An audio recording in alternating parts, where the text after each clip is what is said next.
नमस्कार, NDTV India पर आपका बहुत बहुत स्वागत। मेरा नाम है अंकित त्यागी और मैं अपने सहयोगी संजय के साथ इस वक्त सीधे त्रिपुरा से अगरतला, जहां की राजधानी है, वहां से सीधे लाइव इस वक्त आपके पास आ रहे हैं।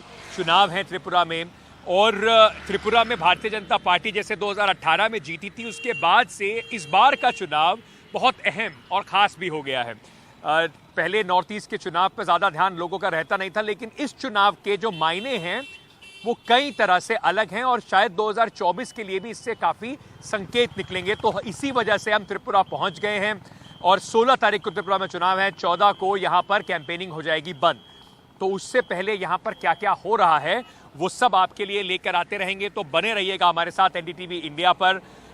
सबसे पहले मैं आपको थोड़ा सा ज़रा, जैसे मैंने बताया कि अगर आप दिल्ली, मुंबई या और कहीं बैठे हुए हैं और आपको लग रहा है कि त्रिपुरा में चुनाव हैं, 60 ही सीटें हैं, छोटा सा राज्य है, तो मैं क्यों इसमें इतना इंटरेस्ट दिखाऊं। तो 2024 के लिए कई नए मॉडल, कई नई चीज़ें यहाँ से निकल के ज़रूर आएंगी, संकेत भी निकल कर आएंगे।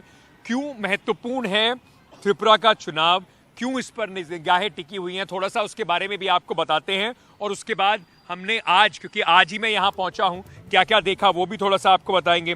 तो हाल फिलहाल में होने जा रहे राज्य के चुनाव जो हैं, उसमें पहला चुनाव त्रिपुरा का है। 2023 में 9 राज्यों के चुनाव होने हैं, जिसकी शुरुआत त्रिपुरा से हो रही है। इस बार राज्य में पहली बार लेफ्ट फ्रंट और कांग्रेस साथ साथ है। बीजेपी ने 2018 में लेफ्ट फ्रंट की 20 साल की सरकार को पटकनी देकर अपने लिए यहां जगह बनाई थी। इस बार उसके खिलाफ कांग्रेस और लेफ्ट जो चिर प्रतिद्वंदी थे यहां पर, वो अब इकट्ठे साथ में आ गए हैं। बीजेपी से वर्चस्व की लड़ाई लड़ रहा है वामपंथ और कांग्रेस का गठबंधन। चौतरफा लड़ाई यहां पर कई जगह पर हो सकती है, क्योंकि टीएमसी और उसके साथ साथ त्रिपुरा मोथा, जो कि प्रद्युत देव बर्मन जो है उनकी पार्टी है, ट्राइबल एरियाज में बड़ा उनकी पकड़ भी है, वो यहां पर बड़े पैमाने पर चुनाव लड़ रही है। त्रिपुरा के जो क्षेत्रीय दल है त्रिपुरा मोथा, वो पूरा जोर लगा रही है, 40 से ऊपर सीटों पर चुनाव लड़ रही है। और आपको ये भी बता दूं कि 60 में से 20 सीटें जो हैं वो शेड्यूल्ड ट्राइब्स की सीटें हैं। और यहीं पर पिछली बार बीजेपी ने अपनी स्थानीय जो एलाय है उनके साथ मिलकर 18 सीटें जीती थी, और वहां पर इस बार त्रिपुरा मोथा का एक बड़ा वर्चस्व दिखाई पड़ रहा है। तो ये चुनाव जो है, गठबंधन कैसे लोग जो हैं जो आपस में साथ में नहीं थे, गठबंधन बना के साथ में आ रहे हैं, उसके लिए एक बड़ा संकेत हो सकता है। जनजातीय समुदायों के लिए बीजेपी के जो वोटों की नजर है, राष्ट्रपति द्रौपदी मुर्मू को बनाने के बाद से भारतीय जनता पार्टी बार बार ये बात कहती रही है कि जो एसटीज हैं, यानी कि शेड्यूल्ड ट्राइब्स हैं, उसके लिए बीजेपी बहुत काम कर रही है। वहां पर क्या बीजेपी की यहाँ पे पैठ बन पाएगी, वो एक बड़ा संकेत होगा। और साथ ही साथ बीजेपी के नॉर्थ ईस्ट के जो चाणक्य जिन्हें कहा जाता है, अमित शाह को चाणक्य कहें अगर पूरे देश का, तो नॉर्थ ईस्ट के चाणक्य जो है बीजेपी के लिए, वो हेमंत बिस्वा शर्मा है, उनके लिए भी प्रतिष्ठा की लड़ाई, ये जो पूरा मामला है, चुनाव जो है वो बनकर सामने आ रहा है। तो ये तो था मोटा मोटा किस तरीके की एक त्रिपुरा के चुनाव की क्यों नजरें टिकी हुई हैं, क्या क्या जरूरी है, इंपॉर्टेंट क्या क्या है। लेकिन आपको थोड़ा बताता हूं कि त्रिपुरा के चुनावी मुद्दे क्या क्या है। तो आपको उसके बाद जब हम अपनी रिपोर्ट दिखाएंगे तो समझ में आएगा कि मुद्दों पर लोग बात कर भी रहे हैं या नहीं कर रहे हैं। तो त्रिपुरा में बेरोजगारी एक बड़ा मुद्दा है। उत्तर पूर्वी राज्यों में सबसे ज्यादा बेरोजगारी त्रिपुरा में है। बेरोजगारी की दर जो है वो 16% है। ये सीएमआई का डेटा जनवरी 2023 का कहता है। सरकारी नौकरियों की काफी विरोध प्रदर्शन हुए। सरकारी नौकरियों के चक्कर में वहां बीजेपी ने वादे बड़े बड़े करे थे, पर वो सरकारी नौकरियां उतनी दे नहीं पाए। कानून व्यवस्था एक बड़ा मुद्दा त्रिपुरा में हमेशा रहा है।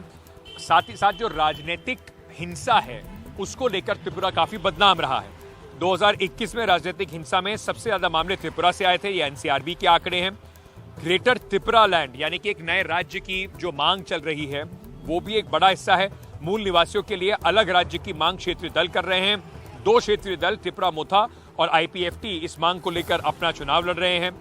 ब्रू शरणार्थी जो हैं, कैंपों में जो शरणार्थी रह रहे हैं, उनके भोजन और आर्थिक मदद मांग रहे हैं और तेजी से पुनर्निवास भी उनकी मांग है। तो ये कुछ अहम मुद्दे हैं जिनको लेकर त्रिपुरा में अलग अलग पॉलिटिकल पार्टीज अपने अलग अलग वादे जरूर कर रहे हैं। लेकिन क्योंकि जैसे कि हमने देखा, भारतीय जनता पार्टी जहां पे भी चुनाव लड़ती है और जिस तरीके से अपनी पूरी ताकत लगाती है, आज क्योंकि मेरे पास समय कम था तो मैं शाम को जब आया तो यहां पर एक रोड शो हो रहा था। रोड शो था भारतीय जनता पार्टी के बड़े नेता, देश के गृह मंत्री अमित शाह का। हेमंत बिस्वा शर्मा उनके साथ थे, मानिक साहा जो यहाँ पर मुख्यमंत्री हैं वो भी उनके साथ थे। तो वहां पर किस तरीके के रंग दिखाई पड़े और रोड शो में क्या दिखाई पड़ा, इस रिपोर्ट।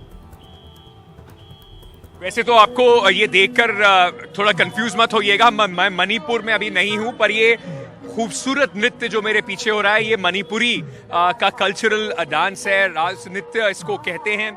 और जो इस वक्त यहाँ पर जो ये नृत्य हो रहा है ये त्रिपुरा में कैपिटल अगरतला जो है, राजधानी अगरतला में हो रहा है, क्योंकि Amit Shah, home minister Amit Shah BJP के लिए अपनी पूरी ताकत झोंकने के लिए आज अगरतला में है। उनका रोड शो यहां होने वाला है और बीजेपी ने जगह जगह पर रोड शो के लिए इस तरीके के पॉइंट्स बनाए हैं उनको वेलकम करने के लिए। 14 तारीख को कैंपेन खत्म हो जाएगी, तो उससे पहले हर पॉलिटिकल पार्टी अपनी पूरी ताकत झोंकना चाहती है और खास तौर से भारतीय जनता पार्टी जो कोशिश कर रही है कि अपने सारे बड़े नेताओं को लाकर, क्योंकि उनकी सरकार यहां पर है, एक बार फिर से सरकार को वापस लाया जा सके। इस बार बहुत इंटरेस्टिंग मुकाबला त्रिपुरा में हो रहा है। बीजेपी एक तरफ है तो वहीं सालों से आपस में जिनकी टक्कर रहती थी कांग्रेस और लेफ्ट, वो एक बार साथ में लड़ रहे हैं। और एक एक्स फैक्टर के तौर पर त्रिपुरा मोथा जो है उस पार्टी की भी बड़ी चर्चा हो रही है और टीएमसी ने भी यहां पर अपना दांव खेला है, अपने कैंडिडेट खड़े करे हैं। तो इस बार टक्कर जो है वो ज्यादा कड़ी है, मुश्किल है। तो भारतीय जनता पार्टी पूरी कोशिश कर रही है, ताकत लगा रही है कि जो पहला चुनाव है 2023 का, इसके बाद 9 चुनाव कुल मिलाकर 2023 में होने हैं, पहला त्रिपुरा और उसके बाद 8 चुनाव और हैं, और फिर 2024 का चुनाव, उसमें पूरी ताकत से पहले चुनाव में अपनी प्रेजेंस को यहां पर रखा जाए, अपने वर्चस्व को बरकरार रखने की कोशिश की जाए।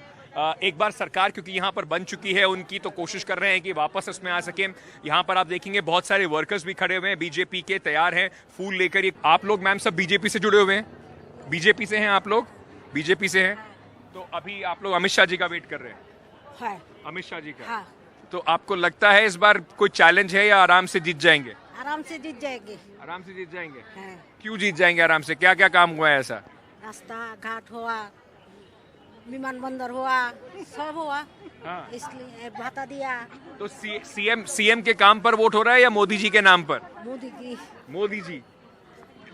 ये एक बड़ा कॉमन फैक्टर है और शायद बीजेपी का सबसे बड़ा ट्रम्प कार्ड प्रधानमंत्री नरेंद्र मोदी के नाम पर ही वोट होता है। उन्हें फर्क नहीं पड़ता कि विप्लव देव को बदल के मानिक साहा को मुख्यमंत्री बना दिया जाए या किसी और को लेके आया जाए। कुल मिलाकर उन्हें बीजेपी को अगर वोट आप करने वाले लोग हैं यहाँ पर हैं तो वो नरेंद्र मोदी के नाम पर वोट करने वाले हैं। ये प्रधानमंत्री का लोगों को ऐसा लगता है कि उनके ऊपर उनका ऐसा भरोसा है। लेकिन जैसा मैंने कहा, यहाँ पर जो लोग हैं भारतीय जनता पार्टी से जुड़े हुए लोग हैं, उनके समर्थक हैं, तो ये ना माने कि त्रिपुरा की हर गली में शायद इस तरह की आवाज़ होगी। कोशिश करेंगे अलग अलग तरीके से आपको सारी वहाँ की आवाज़ें लेके आने की, लेकिन अभी इंतज़ार कर रहे हैं अमित शाह जी के रोड शो का, और जब गृह मंत्री यहाँ आएंगे तो उस रोड शो की भी झलकी आपको दिखाएंगे। लेकिन अभी के लिए मेरे सहयोगी संजय के साथ अंकित त्यागी, अगरतला, एनडीटीवी। अगरतला में एक भारतीय जनता पार्टी का जबरदस्त रोड शो चल रहा है। इसमें आप देखेंगे तो अमित शाह गृह मंत्री जो हैं वो इस वक्त अगरतला की सड़कों पर ये रोड शो करते नजर आ रहे हैं। भारतीय जनता पार्टी ने अगर कहा जाए तो अगरतला की सड़कों को पूरे तरीके से पाट दिया है भारतीय जनता पार्टी के झंडों से, और उनके समर्थकों ने दोनों तरफ जिस तरीके की ताकत भारतीय जनता पार्टी लगा रही है। अगर जैसे मैं बार बार कहता हूं, अगर आप संसाधनों की बात करेंगे तो संसाधनों के मामले में शायद भारतीय जनता पार्टी को पिछाड़ना या उनकी बराबरी करना बहुत मुश्किल होगा। लेकिन एक बड़ी कमाल की बात यहाँ पर यह भी दिखाई पड़ी कि इस पूरे रोड शो में जिस तरीके से बीजेपी ने अपनी ताकत तो लगाई, इसमें हेमंत बिस्वा शर्मा भी साथ में खड़े हुए थे। ये जो बाइक रैली वगैरह निकल रही है, इससे कोशिश ये की जा रही है एक बड़ा मैसेज देने की।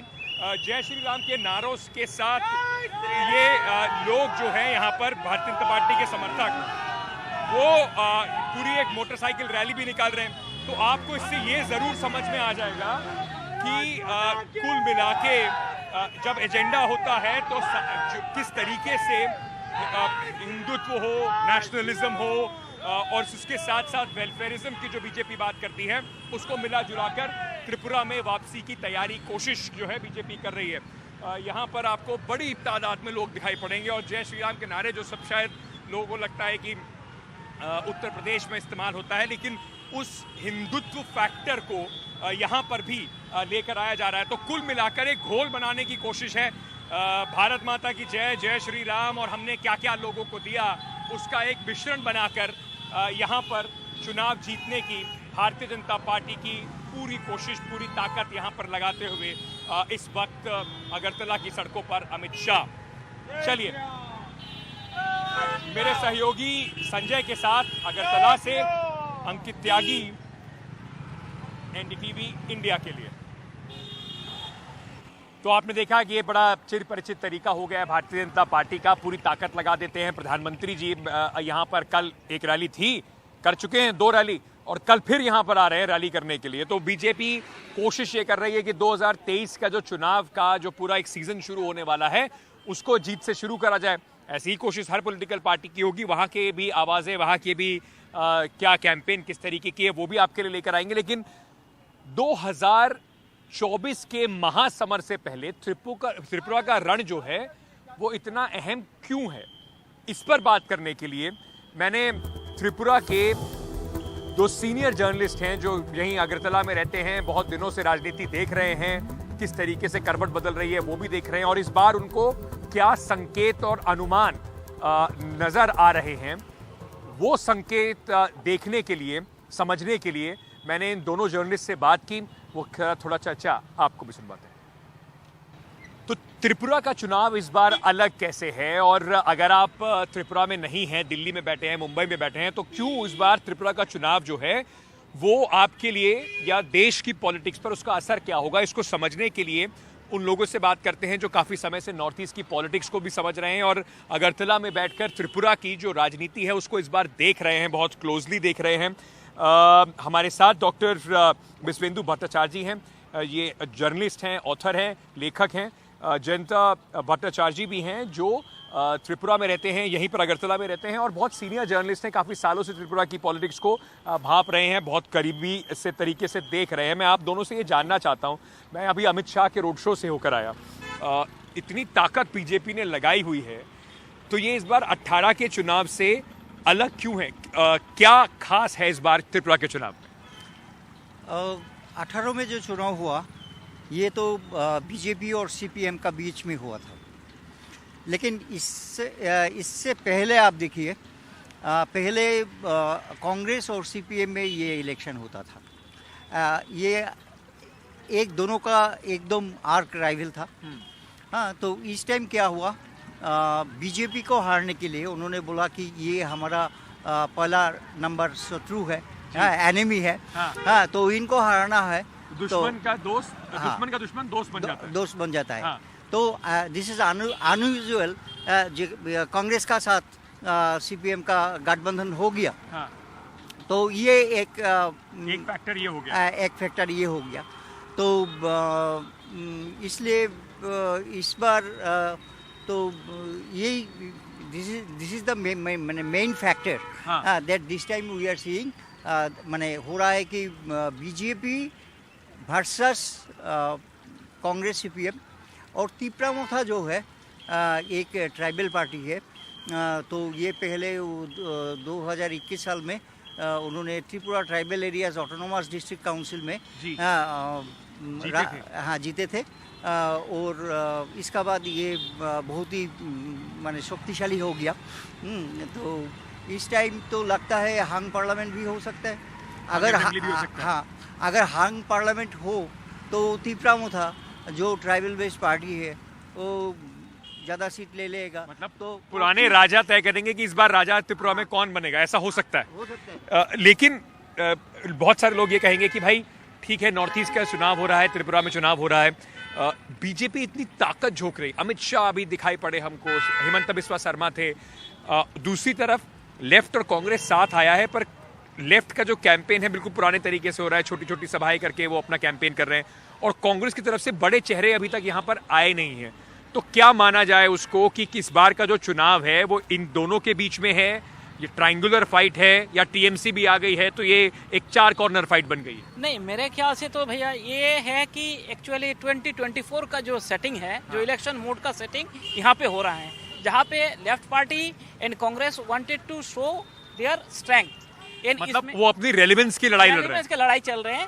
और इसमें जो बात चल रही है कि यहाँ पे सीपीएम का जो तरीका होता है, यहाँ पे त्रिपुरा का आप कल्चर देखें तो यहाँ पे एक चीज को अच्छा चलते हैं, यहाँ पे अपन से बात बहुत कुछ होता है जो पब्लिकली नहीं होता। तो यहाँ पे सीपीएम का वो तरीका ले लिया है कि अपन का बात चल रहा है कुछ के, ये इस कोने में 4-5 आदमी, वो उस कोने में 4-5 आदमी, इनका जो तरीका है ये ठीक है।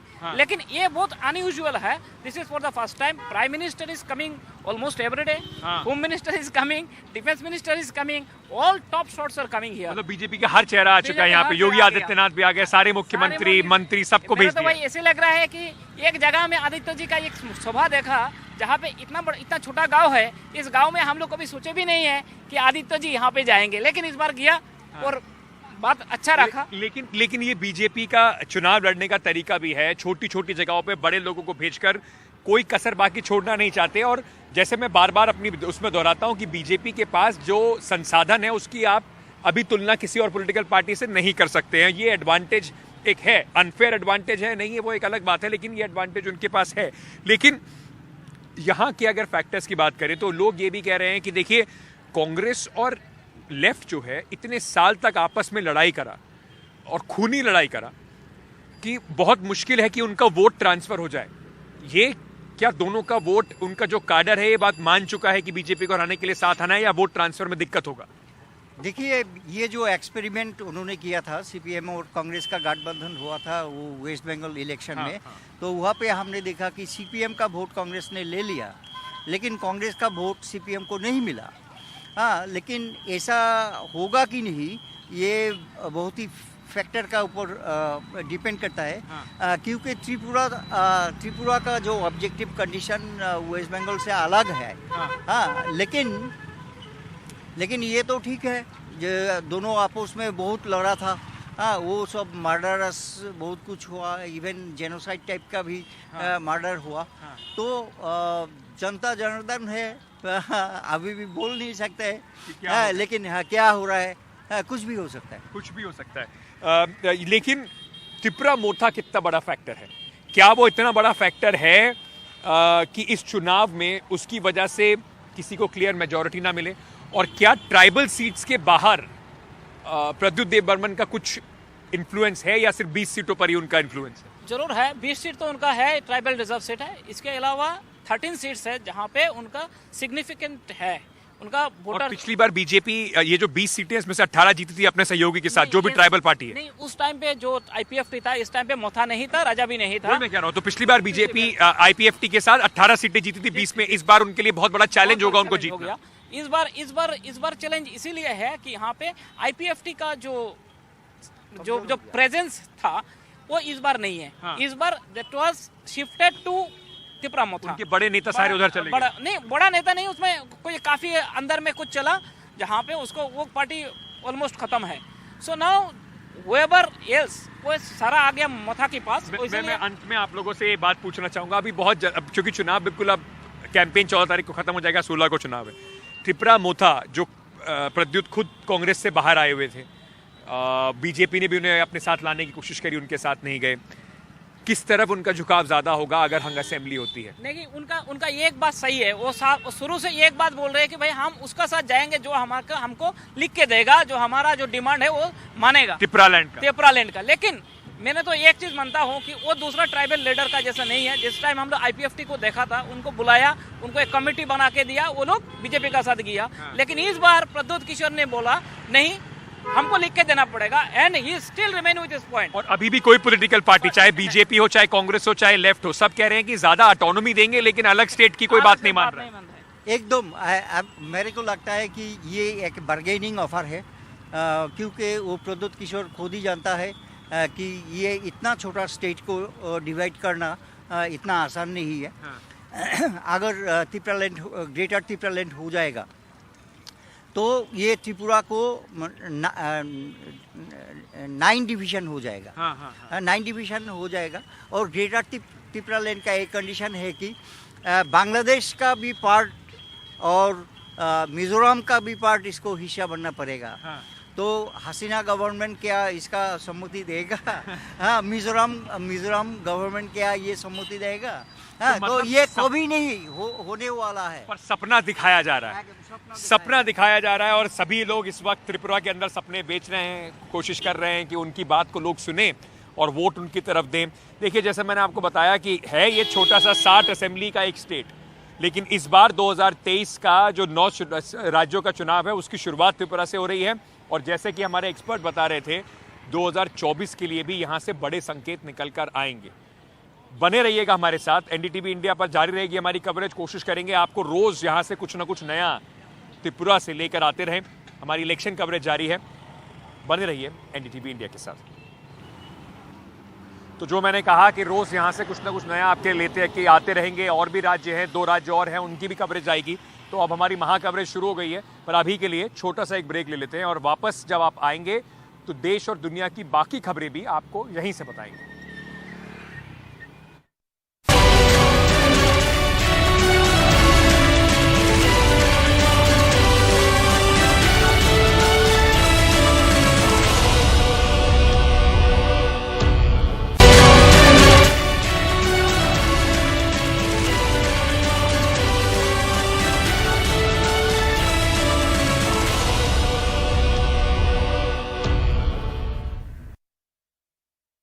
चलिए अब बात करते हैं तुर्की में आए हुए महाविनाश की। तुर्की सीरिया में जो भूकंप आया उससे कई लोगों की जान चली गई है और अब 4-5 दिन हो चुके हैं। कोशिश अभी भी जारी है लोगों को बचाने की। बहुत सारी मुश्किलों का सामना लोगों को वहां करना पड़ रहा है। घर के घर चले गए हैं, कॉलोनी की कॉलोनी चली गई है, बस्तियां बिल्कुल उजड़ गई हैं और अभी भी बर्फ और बारिश के बीच में लोगों को बचाने की जद्दोजहद जारी है। कई जगह पर स्टेडियम्स में शरणार्थी शिविर लगाए गए हैं, पर अभी भी कई ऐसे लोग हैं जो खुले आसमान के नीचे ठंड और बारिश का सामना करने को मजबूर है। मेरे सहयोगी उमाशंकर की तुर्की से ये रिपोर्ट। स्टेडियम, खुले मैदान या फिर पार्क में कैंप तो लगाए ही गए हैं, लेकिन जरूरी नहीं कि तमाम जो भूकंप पीड़ित हैं उनको वहां शेल्टर मिल ही जाए। बहुत सारे ऐसे लोग हैं और बहुत सारे ऐसे परिवार हैं जो इस तरीके से अपना टेंट लगाकर रह रहे हैं फुटपाथ पर, और इनके लिए जिंदगी और ज्यादा दुरूह है क्योंकि इनके पास बहुत सारी ऐसी चीजें नहीं हैं जिसमें कि खासतौर पे हीटिंग इक्विपमेंट इसलिए जरूरी है क्योंकि यहाँ टेम्परेचर बहुत कम हो जाता है रात को, और ऐसे में सरवाइव करने के लिए, जिंदा रहने के लिए जरूरी है कि आपके पास एक हीटिंग इक्विपमेंट हो। तो जहां सरकार मदद पहुंचा पा रही है वहां पर उस तरह के इक्विपमेंट देखने को मिल रहे हैं, लेकिन इस तरह के कैंप में इसकी कमी है और इनको दरकार है कि इन्हें भी मूलभूत जरूरत की जो चीज यहाँ पर है वो मिले। इस तरह के कैंप में जो जीवन है वो पूरी तरह से मदद पे आश्रित है, और क्योंकि सरकारी व्यवस्था यहाँ पे नहीं है, इसलिए अगर कोई संस्था या कोई व्यक्ति यहाँ पे कोई मदद की सामग्री लेकर आता है तो काफी यहाँ पर जो उस सामग्री के लिए काफी लोगों में जद्दोजहद पैदा हो जाती है। और इस तरह के कैंप में सबसे बड़ी बात यह है कि जो हीटिंग की व्यवस्था है वो तो नहीं है, लेकिन खाने पीने की चीज भी नहीं है। तो इसीलिए ज्यादा से ज्यादा यहाँ पर जो लोगों की जरूरत है वो उन संस्थाओं पे आधारित है जो यहाँ पर राहत और बचाव कार्य में लगी है और साथ में मदद की सामग्री भी पहुँचा रही है। ये 45 साल की महिला रूले इनका नाम है और ये 7 महीने की गर्भवती हैं।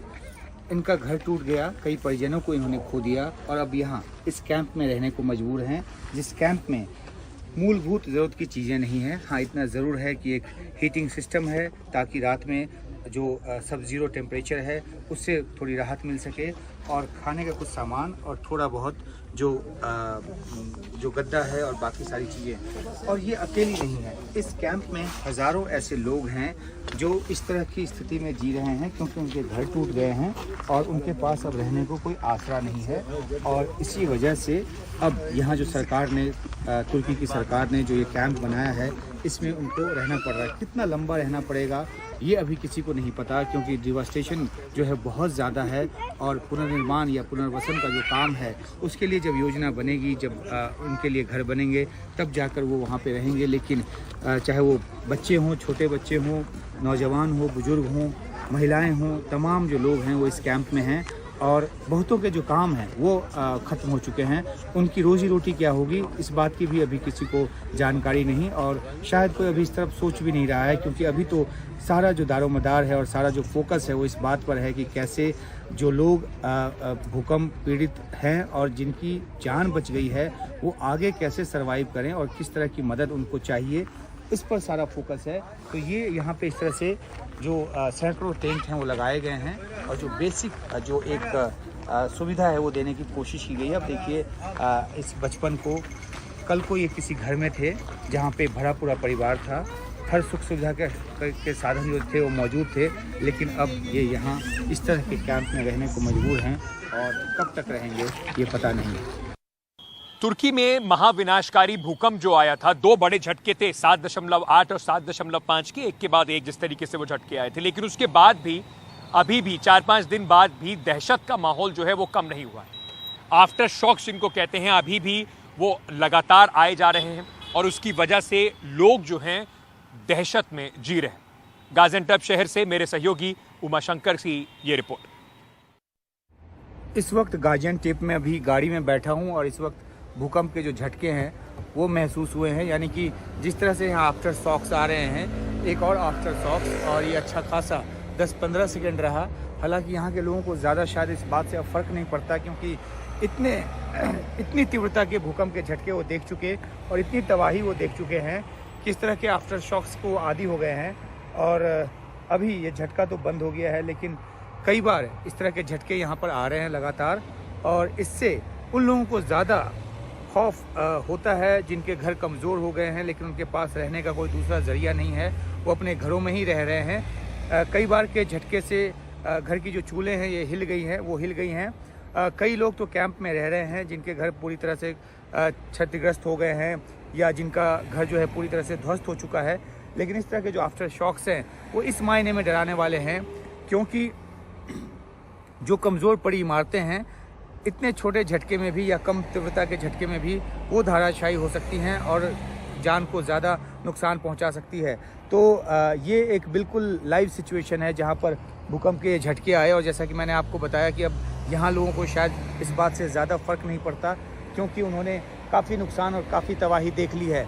लेकिन एक चिंता की बात तो ज़रूर है, और आखिरकार इसका क्या एक इसके पीछे की वैज्ञानिक वजह क्या है? एक के बाद एक इस तरह के झटके, पहले 100 कहा गया, 300 कहा गया, फिर ये कहा गया कि 800 झटके जो हैं इस तरह के आ चुके हैं। हालांकि बहुत सारे झटके ऐसे होते हैं जो महसूस नहीं होते, लेकिन अभी ये झटका जो है वो महसूस हुआ गाड़ी में बैठे हुए, और गाड़ी जो है वो बिल्कुल हिली। और इसी वजह से जब तक हमने ये कैमरा निकाल के शूट करना शुरू किया, मोबाइल निकाल के शूट करना शुरू किया, तब तक वो झटका ख़त्म हो चुका था। लेकिन इस तरह के झटके कल शूट करते हुए भी हमें नज़र आए, हमें महसूस हुआ। और यहाँ जो ज़िंदगी है वो अपनी रफ्तार से चल रही है। ये सामने कैंप है जहाँ आज हम अभी शूट कर रहे थे, और यहाँ पे मदद को लेकर लोग पहुँच रहे हैं। तो एक भयावह सी स्थिति बनी हुई है। ख़ास तौर पे अगर ये झटके रात में आते हैं तो वो ज़्यादा जानलेवा साबित हो सकते हैं, क्योंकि उस समय जो लोग हैं वो घरों में सो रहे होते हैं और भाग पाने की स्थिति में नहीं होते, या जब तक वो भागने का मौका ही नहीं मिलता। तो ये झटके आखिर कब तक आते रहेंगे, इसको लेकर वैज्ञानिकों की क्या राय है, कोई राय है भी या नहीं है? अब भूकंप को लेके कोई भविष्यवाणी नहीं हो सकती, ये भी लगातार कहा जाता रहा है। अब जो साइंस है वो कितनी तरक्की कर चुका है कि वो भविष्यवाणी कर पाए। ऐसा होता तो इस भूकंप की भी भविष्यवाणी हो चुकी होती, पहले से चेतावनी जारी की जा चुकी होती, जैसे तूफान और दूसरे मामलों में होता है। लेकिन जाहिर सी बात है कि जब तक ऐसे झटके आते रहेंगे, यहाँ के लोगों के मन में खौफ बैठा रहेगा, और ख़ास तौर पे जिनके घर कमज़ोर पड़ गए हैं उनको इस बात का डर सताता रहेगा कि ऐसे झटकों में उनके घर भी ध्वस्त हो सकते हैं। तो ये एक स्थिति जो है वो यहाँ पे बनी हुई है, और इसलिए हम यहाँ पर जो लोगों की ज़िंदगी है उसको ज़्यादा से ज़्यादा देखने की कोशिश कर रहे हैं, और जो किल्लत है, जो कमी है खाने पीने की चीज़ों से लेकर, पानी से लेकर, जो हीटिंग सिस्टम है उसकी, उन सब चीज़ों को रिपोर्ट कर रहे हैं। लेकिन इस बीच ऐसे झटके अगर आते रहे तो जाहिर सी बात है कि और ज़्यादा भयावह स्थिति पैदा हो सकती है।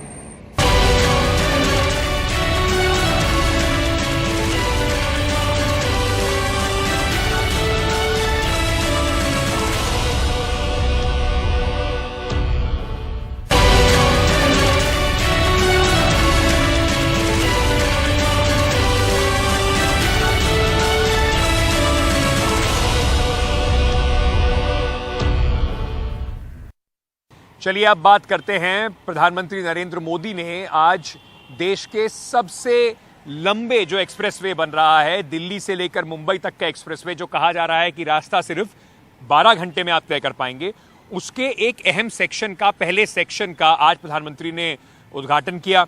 आज सोहना से लेकर दौसा तक का जो सेक्शन है वो तैयार कर दिया गया। अब कम से कम दिल्ली से जयपुर की जो दूरी है वो घटकर 3.5 घंटे रह जाएगी, ऐसा कहा जा रहा है। उद्घाटन के बाद प्रधानमंत्री ने इस मौके का इस्तेमाल करते हुए, क्योंकि राजस्थान में चुनाव भी हैं इस साल के एंड में, कांग्रेस को जमकर उनके ऊपर बरसे और एक पूरी चुनावी रैली वहां कर डाली। भारत के सबसे लंबे एक्सप्रेसवे का पहला चरण आम जनता के लिए खोल दिया गया है, वो भी देश के कई राज्यों में चुनावी गहमागहमी से ठीक पहले। इस एक्सप्रेसवे को देश में आधारभूत संरचना को मजबूत करने की दिशा में मोदी सरकार की ओर से एक बड़ी पहल के तौर पर देखा जा रहा है। एक्सप्रेसवे देश की राजधानी को आर्थिक राजधानी से जोड़ेगा। दावा है कि एक्सप्रेसवे से दिल्ली और मुंबई के बीच का सफर 12 घंटे में पूरा हो सकेगा, जो पहले के मुकाबले आधा होगा। 1 लाख करोड़ से अधिक की लागत से तैयार हो रहा 8 लेन और करीब 1400 किलोमीटर दूरी तय करने वाला यह भारत का सबसे लंबा एक्सप्रेसवे है। गुजरात से महाराष्ट्र तक 5 अहम राज्यों को जोड़ने वाली इस महत्वाकांक्षी योजना को इंजीनियरिंग के चमत्कार के रूप में देखा जा रहा है। इस एक्सप्रेसवे पर हर तरह की आधुनिक सुविधाएं मौजूद रहेंगी, जिसमें EV charging station, helipads, trauma centre से लेकर इलेक्ट्रिक गाड़ियों के लिए अलग लेन की व्यवस्था होगी। ये एशिया का ऐसा पहला एक्सप्रेसवे होगा जिसमें जानवरों के लिए ओवरपास और वाइल्ड लाइफ क्रॉसिंग का ध्यान रखा गया है। हमारे 246 किलोमीटर का स्ट्रेच तैयार है पूरी तरह से, जिसमें किलोमीटर 180 पे इंटरचेंज बना हुआ है जो जयपुर के लिए आता है, और दिल्ली से दौसा सेक्शन, दालसोट सेक्शन हमारा पूरा तैयार है। एक्सप्रेसवे का सोहना दौसा स्ट्रेच हरियाणा के गुड़गांव, सोहना, नूह, मेवात और राजस्थान के अलवर और दौसा को जोड़ेगा। दिल्ली और दौसा के बीच 8 एंट्री और एग्जिट पॉइंट बनाए गए हैं। यह हाईवे आसपास के ग्रामीण इलाकों के लिए ढेर सारे अवसर लाएगा। बेहतर कनेक्टिविटी का मतलब हरियाणा के मेवात और राजस्थान के दौसा जैसे पिछड़े इलाकों में आर्थिक विकास को प्रोत्साहन देना भी है। हाईवे पर सभी गाड़ियों के लिए 120 किलोमीटर प्रति घंटा की रफ्तार हर साल करीब 30 करोड़ लीटर ईंधन बचाएगा, तो 80 करोड़ किलो तक कार्बन डाइऑक्साइड का उत्सर्जन भी कम करेगा। भारतमाला परियोजना के तहत देश भर में कनेक्टिविटी को बढ़ावा देने के लिए सरकार का कई सड़कों के साथ कॉरिडोर और दूर दराज के इलाकों और सीमावर्ती मार्गों से गुजरने वाले एक्सप्रेसवे के लिहाज से दिल्ली मुंबई एक्सप्रेसवे एक महत्वपूर्ण कदम है। इसके लिए करीब 7 लाख करोड़ रुपए तय किए गए हैं। अम्ब्रेला प्रोजेक्ट में 9000 किलोमीटर से ज्यादा लंबाई के आर्थिक गलियारों की रूपरेखा बनाई गई है, जिनमें से 1000 किलोमीटर से कुछ ज्यादा लंबाई पूरी हो चुकी है। पश्चिम में गुजरात और राजस्थान से शुरू होकर यह महत्वाकांक्षी हाईवे परियोजना हिमालय की श्रृंखला वाले राज्य जम्मू कश्मीर और हिमाचल प्रदेश और अंतिम तौर पर पूर्वोत्तर के राज्य मिजोरम और अरुणाचल तक को जोड़ेगी। सरकार का मकसद है ऐसा जोड़ो जैसा पहले कभी नहीं जुड़ा। वेदांत अग्रवाल की रिपोर्ट, एनडीटीवी इंडिया।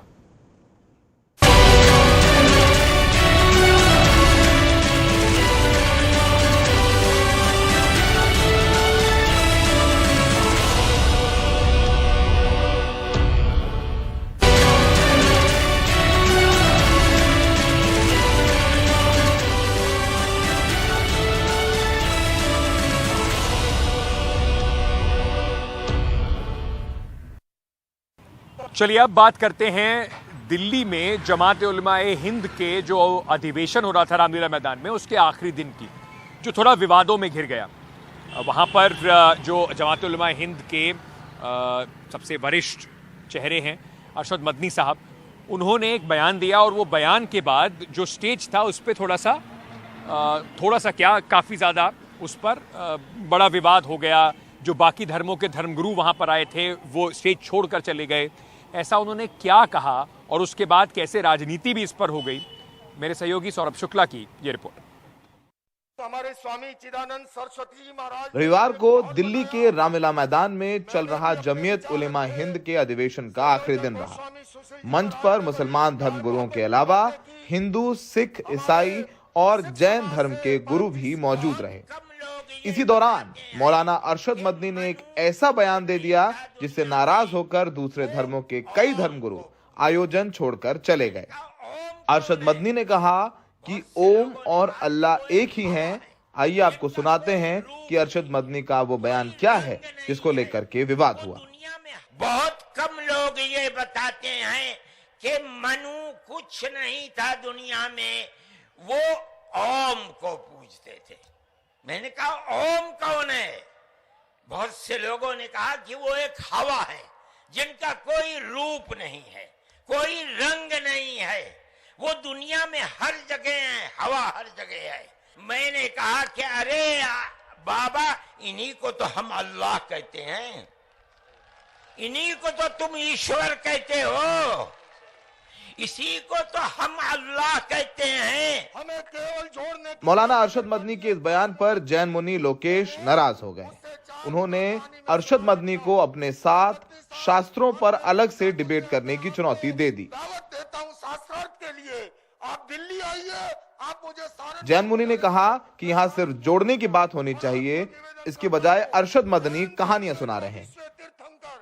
हमारे परमात्म निकेतन के स्वामी चिदानंद जी ने प्यार मोहब्बत की बातें की, मैं जैन आचार्य लोकेश मुनि प्यार मोहब्बत की बातें की। सहारनपुर से आए हुए मदनी साहब का जो वक्तव्य आया, वो बिल्कुल उस वक्तव्य से कोई जोड़ने वाली बात नहीं है, और उन्होंने अपनी एक कहानी पूरी की पूरी है। हम जो भारतीय सर्वधर्म संसद के लोग, और हमने सर्वसम्मति से, मैं अकेला नहीं, हम इसका विरोध करते हैं। शनिवार को जहां मौलाना महमूद मदनी ने आरएसएस को दोस्ती करने की दावत दी थी, वहीं उसके उलट रविवार को उनके चाचा मौलाना अरशद मदनी ने आरएसएस के लोगों को जाहिल करार दिया। इससे एक नया विवाद शुरू हो गया। 3 दिन इस अधिवेशन में दोस्ती, मोहब्बत और जोड़ने की बातें हुई, लेकिन उसकी चर्चा के बजाय अब अरशद मदनी का सिर्फ एक बयान बहस का मुद्दा बन गया है। नई दिल्ली से सौरभ शुक्ला की रिपोर्ट, एनडीटीवी इंडिया।